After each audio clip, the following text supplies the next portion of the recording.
What's up, guys? My name is Tyler Saw, and I'm here today to talk to you about meditation and the physiological effects on the prefrontal cortex. So let's dive right in. Introduction.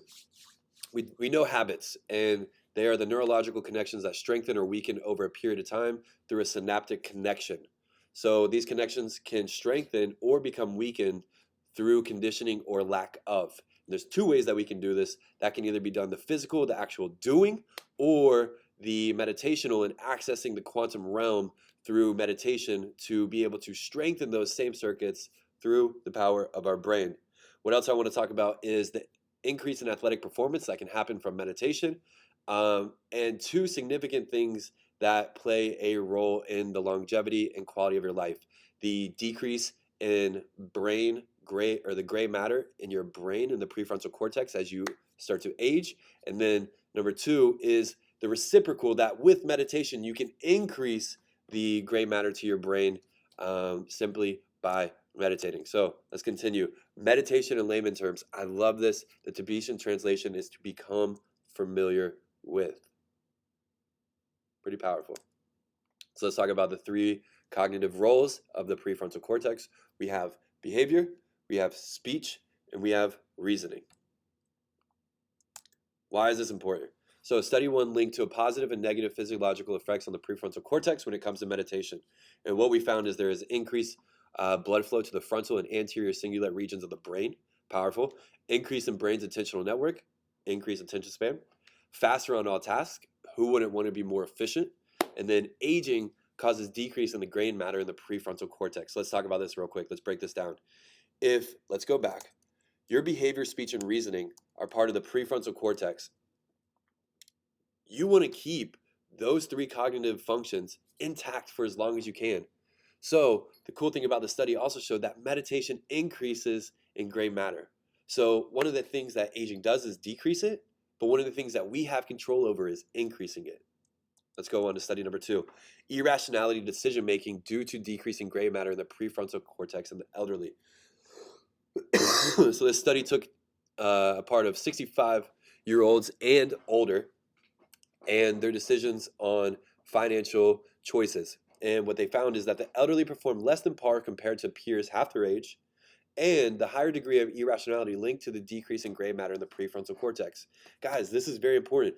Why would you want to make subpar financial decisions as you get older when you can completely reverse those same things if you just meditate? Very powerful. So let's continue. Circuits that fire together, wired together. Dr. Joseph Spenza, chiropractor, triathlete, got hit by a truck, broke all 6 vertebrae out of all of them, was told he'll never walk again, visualized himself, his spine, restructuring it, ended up getting healed in 6 months, did another triathlon, broke the stigma of all other surgeons, ended up selling his chiropractic practice, ended up becoming one of the greatest meditating healers through spontaneous remissions through meditation. And this is so cool because as people started meditating, they started expressing different genes which caused a biochemical change in the human body. Now, athletic performance. Mark McGuire used visualization to increase his performance at the plate. And one of my favorite stories is Bradley Wiggins, who represents the UK as a cyclist. When he broke the world record, months leading up to it, he would visualize his 1-minute performance anytime he had a negative thought based on the event. And leading up to that day, he was practicing. And so one of the big things that ended up that's so remarkable is on the day of the event that he broke the world record, 4 other people broke that same world record before him. But because of that, he ended up having such a strong mental environment that due to that visualization, he was able to overcome and break that world record. So let's go into study number 3. The medial prefrontal cortex anticipates the value of actions, likely outcomes of actions, both positive, negative, and both. Very powerful. So why should you meditate? We've got the increase in gray matter in the prefrontal cortex, which will help in behavior, speech, and reasoning. Increase decision making over the longevity of life, which we touched on.